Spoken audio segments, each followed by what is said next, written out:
Welcome to Faculty Voices. Today we're talking to Michael Chu. Michael Chu is on the faculty of Harvard Business School. His research and teaching there focus on businesses serving low-income populations in both emerging and developed nations. Before joining HBS, he was on Wall Street with KKR and CEO of Accion, where he pioneered modern microfinance.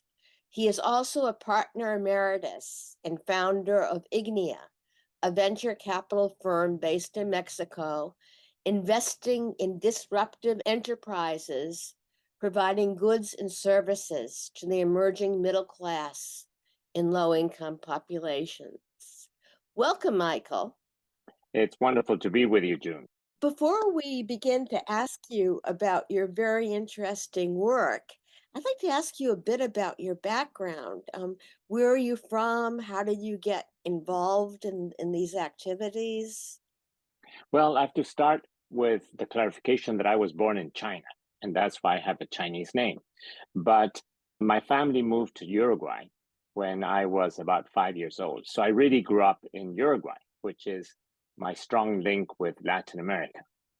And as it so happens, I ended up going to the Harvard Business School, got an MBA, and then was in business on Wall Street in KKR. And along the way, I was invited to be on the board of Accion, a pioneer in microfinance, which really opened my eyes to the power of a business model serving basic needs of low-income people. And as CEO of Accion, I think I went through many, if not all, the low-income neighborhoods of Latin America and many of the same around the world. And that really got me interested in what has been the focus of my research and teaching at HBS, which is business models serving the majority of the people. That's really interesting. I was sort of, we worked on the bio together, and I was really intrigued by this phrase, investing in disruptive enterprises. Why disruptive, and what do you mean by enterprises? Well, an enterprise, of course, is an organization.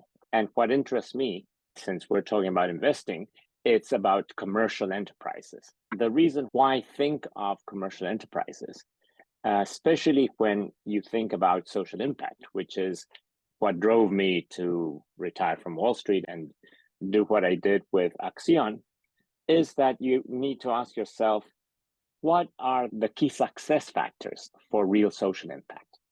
And of course, at Harvard, there's political scientists, there are anthropologists, there are economists that can define it in many different ways. But I've learned that from the eyes of the people that live in the neighborhoods that I visited, the definition is comprised of four things.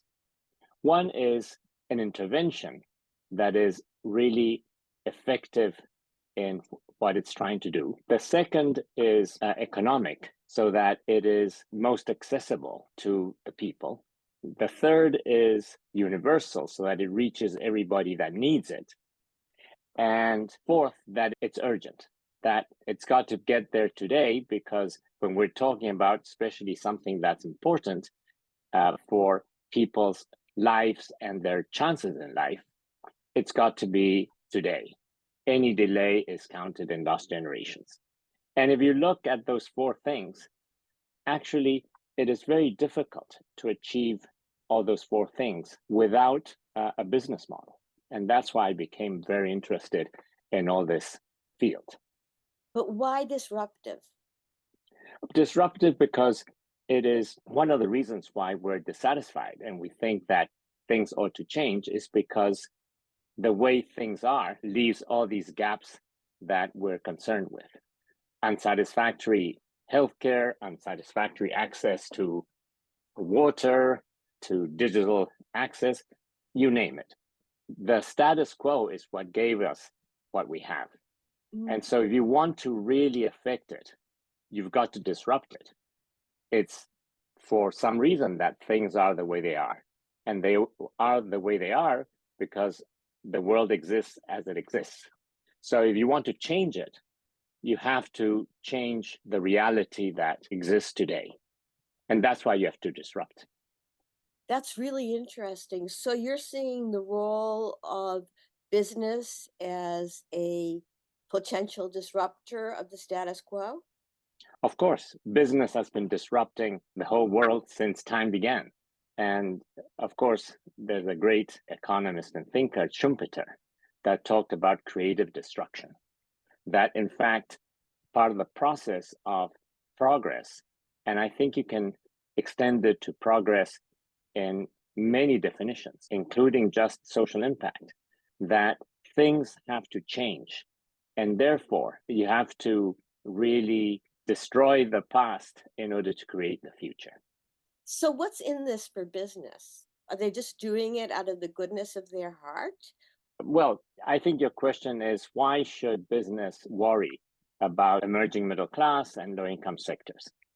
And I think there's three fundamental reasons. The first one is that 70% of humanity that lives below the 15-20% well served and above the sort of 7-10% that are indigent or close to indigence. So truly it's the majority of humanity actually may have little or very, very little. Whatever they have in general wasn't given to them by the public sector. It wasn't given to them by the civil society. They bought it with their own hard-earned money. So therefore, they operate in markets. Secondly, because the way that goods and services get to them, including very basic ones, is from served to dismally served, that creates a market opportunity because the need for that 70% is to have much better value proposals because the value proposals generally that they're getting are lousy. And the third reason is that today in many, many countries, and certainly in Latin America, take, for example, Mexico and Brazil, that 70% of the population in aggregate purchasing power is larger than the purchasing power of the top 15-20% that one can argue at the top of the pyramid have been overserved and is where everybody is trying to compete for. Whereas that 70% that operate in markets are really underserved. So some of these areas that you mentioned, like water, would seem to be the clear province of the state. By business taking over this function, isn't it impeding that the state accepts its responsibility? Well, it doesn't matter if the state accepts its responsibility or not. What really matters is, are people receiving that key intervention? Water is one of them. Take healthcare or education. In healthcare, all the constitutions that I've read in Latin America, and I haven't read them all, but I've read many. The access to healthcare is a citizen right. That means that you can't get any more stronger institutional support. It is a citizen's right to access health and medicines, doctors, and the drugs that you need for your illness. The way that it works in many places is that the public health care system is quite challenged to provide that. And so there's free healthcare, but it takes you many, many hours to get your first appointment. And so when you get there, in Mexico, for example, the medicine is free in the pharmacy at the public health facility. But there's studies that show that 82% of the time, that pharmacy is out of stock. So the reality that somebody from low-income sector in Mexico faces is that access to the doctor is free, except that if they have to sacrifice a whole day to get to it, and they bring food to their family by working that day, it's free, but extremely costly. And if the medicine is free, but it's out of stock 82% of the time, it means you just go and buy it in any pharmacy. I see. So, can you be a little bit more specific with some examples? The Mexico example is great, but how actually has it worked to invest in these disruptive enterprises providing goods and services? Yes, let me continue with Mexico since we started talking about healthcare in Mexico. There is a great example of how business can step in to fill a void. There's a company called Farmacias Similares that is a pharmacy that has next to it a clinic with a doctor. And Farmacias Similares did one thing that was hugely important. It basically introduced generics into the pharmacy retail trade. So just by doing that, it never has a medicine on its shelves unless it's 30% cheaper than its branded equivalent. And sometimes it's 75% cheaper. The clinic next door offers access, first contact with a doctor at about $2 a visit. And people never have to wait more than, say, 15 minutes.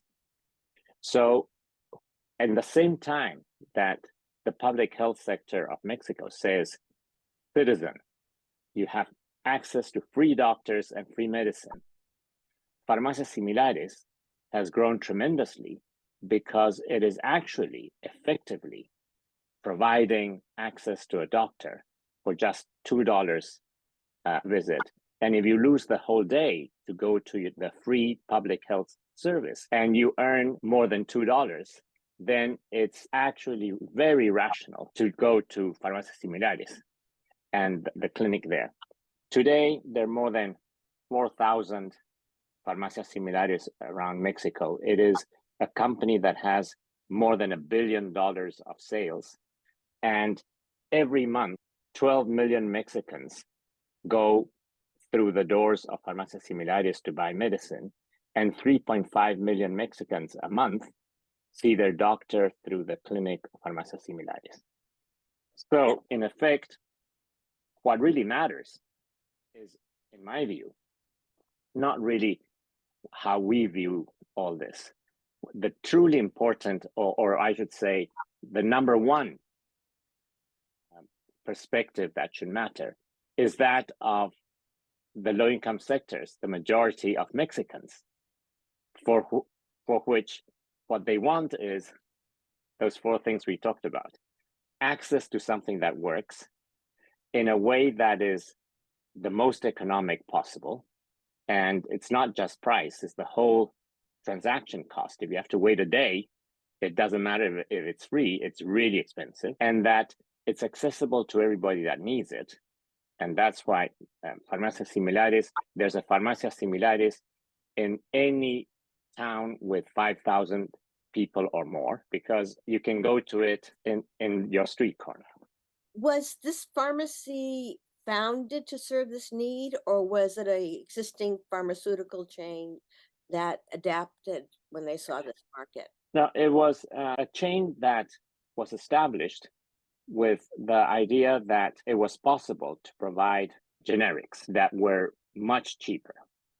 And the idea then of establishing a clinic, which, by the way, from a formal point of view, it's a foundation that takes care of the clinic. It's not that the doctor is an employee of Farmacias Similares. They just happen to be co-located, which of course, it makes a lot of sense for Farmacias Similares.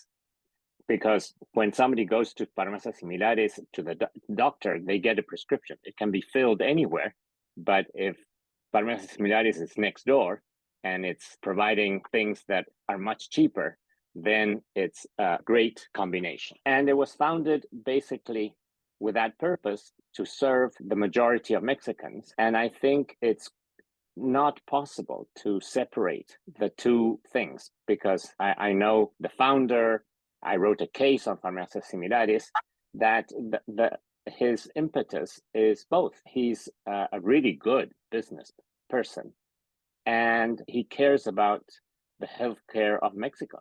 But how do you manage to make any money with such low prices?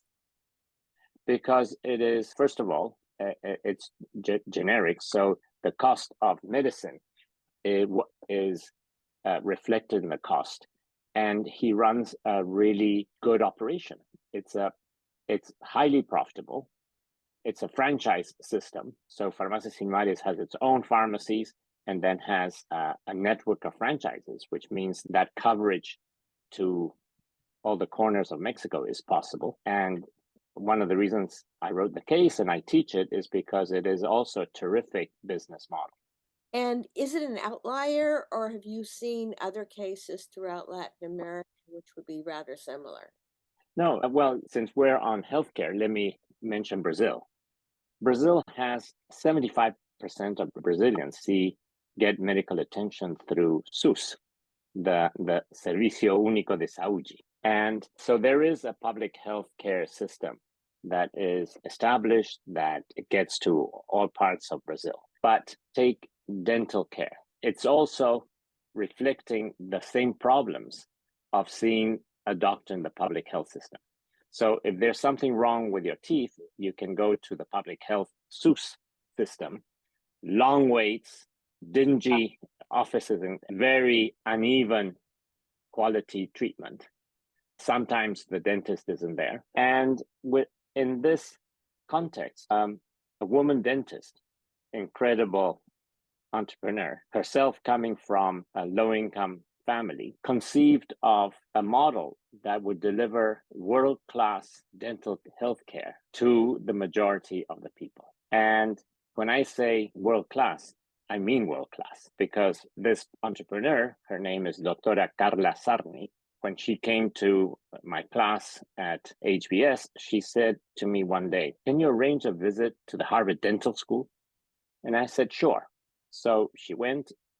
And then the next day I said to her, "Carla, how did it go?" And she said, "Oh, I'm quite relieved because I wanted to go to the Harvard Dental School to make sure that our equipment was the same as the Harvard Dental School." And it is. So in effect, she is providing access to world-class dental clinic service to the majority of Brazilians. Sorridens, which is the name of her dental company, is now the largest network of dental clinics in Latin America. It extends to virtually all of Brazil. It is also a highly profitable model because the operations are so well thought through. It is also a franchise so that it can grow very fast.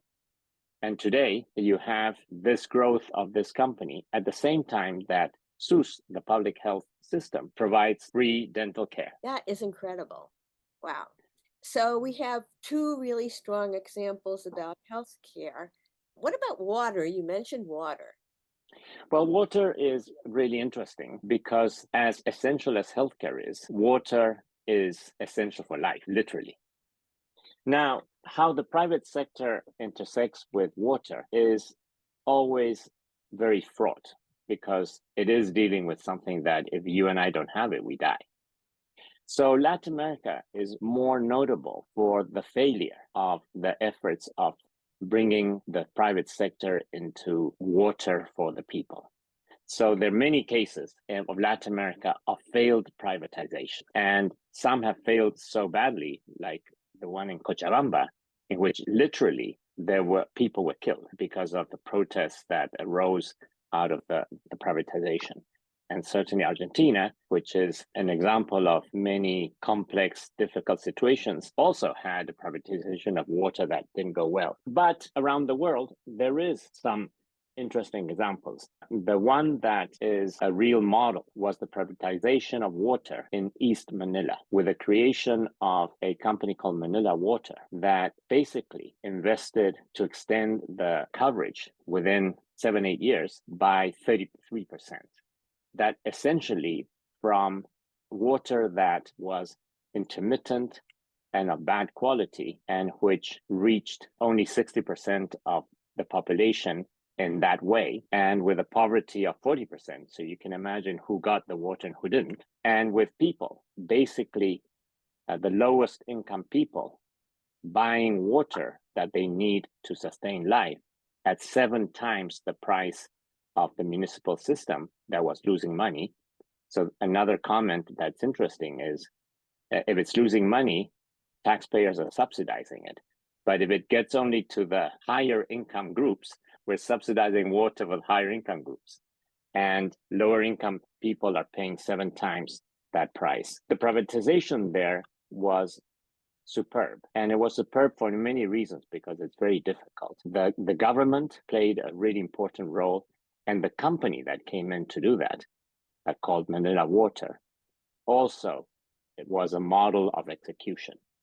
And what that points to is if you're looking at something as basic as water, it essentially is a public-private partnership. To make a public-private partnership work, both the public and the private side have to execute really well. And that was the case in Manila and the Philippines. They spent years preparing the privatization, in contrast to all kinds of disasters throughout Latin America. But in Latin America, there's the Water Authority of Sao Paulo, which is a public agency, but which actually has shares sold in the stock exchange.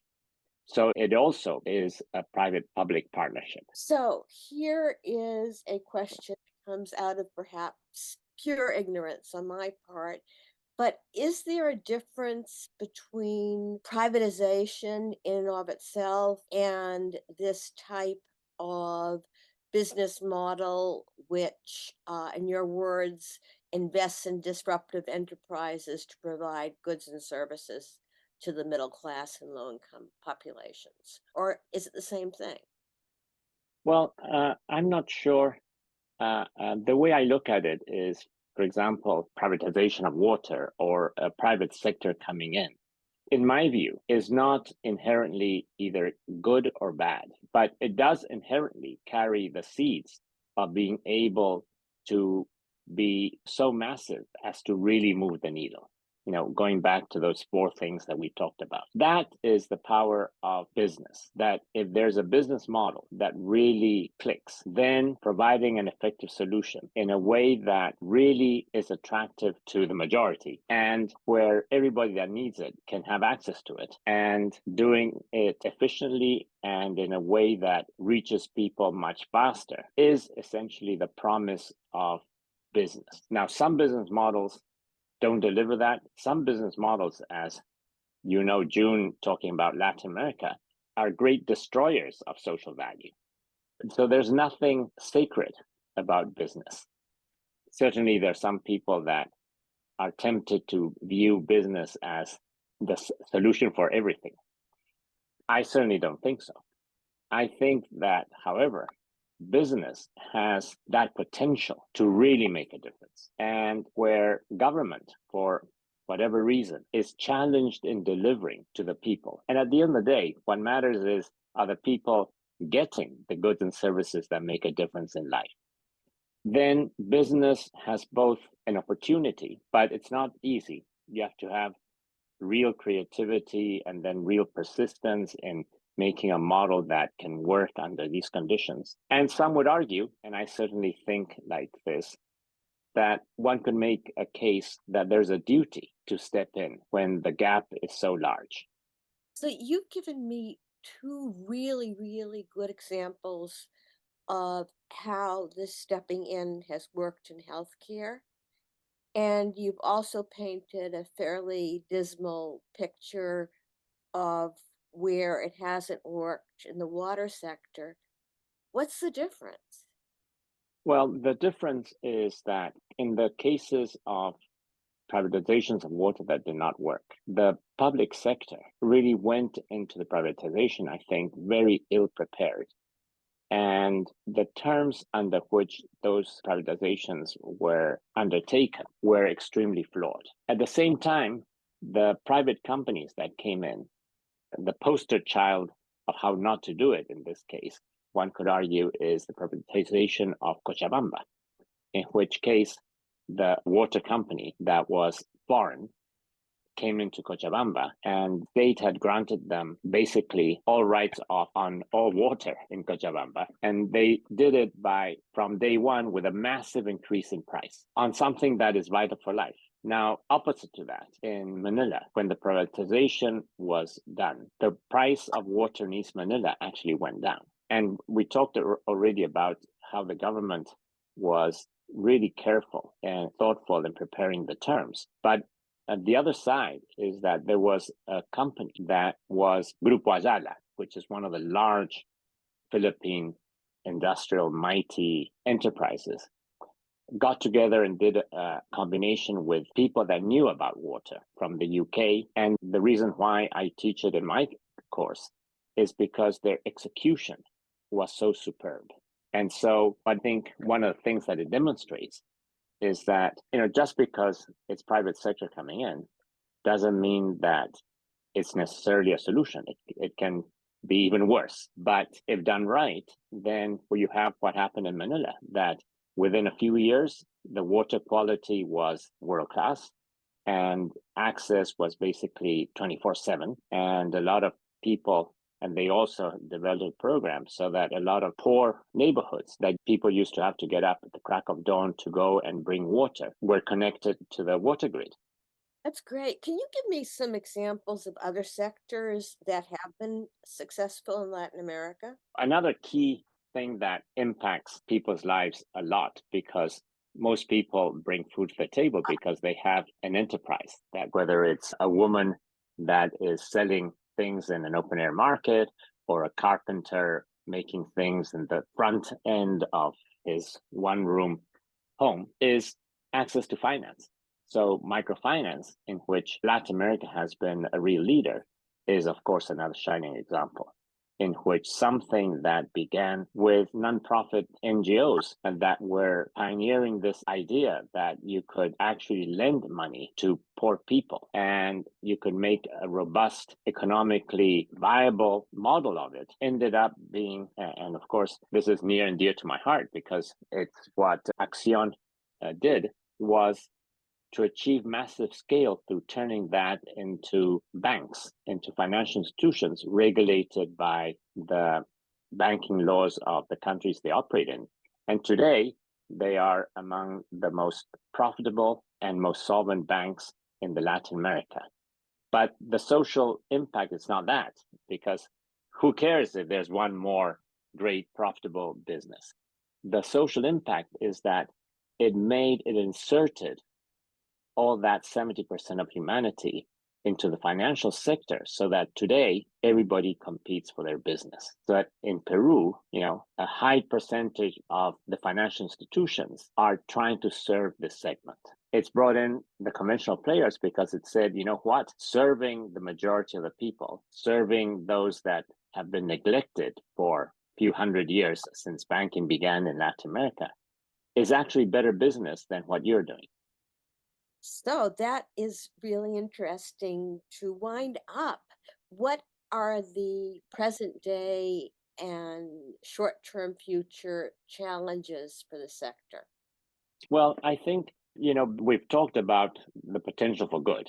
Of course, in Latin America, we don't have to look around too far to find all those examples of business being rapacious and destroyers of social value. But because of that history, I think one of the challenges is that as we look into the future, as governments look into the future, that seeing business as an enemy is actually shortchanging the future of the people. That business, because the gap is so large, can really make a contribution. On the other side, business tends to view government as the enemy also. And I think that dialogue has to be two ways. Of course, it's challenging. And in some regimes today in Latin America, it's highly dysfunctional. But, we created microfinance within highly dysfunctional systems. So I think the challenges are great, but I think that the creativity of business has this huge potential to move the needle. Thank you very much. You've been listening to Michael Chu on Faculty Voices. Michael Chu is on the faculty of Harvard Business School. His research and teaching there focus on business serving low income populations in both emerging and developed nations. Thank you so much for being here with us today, Michael. It's been a pleasure, June.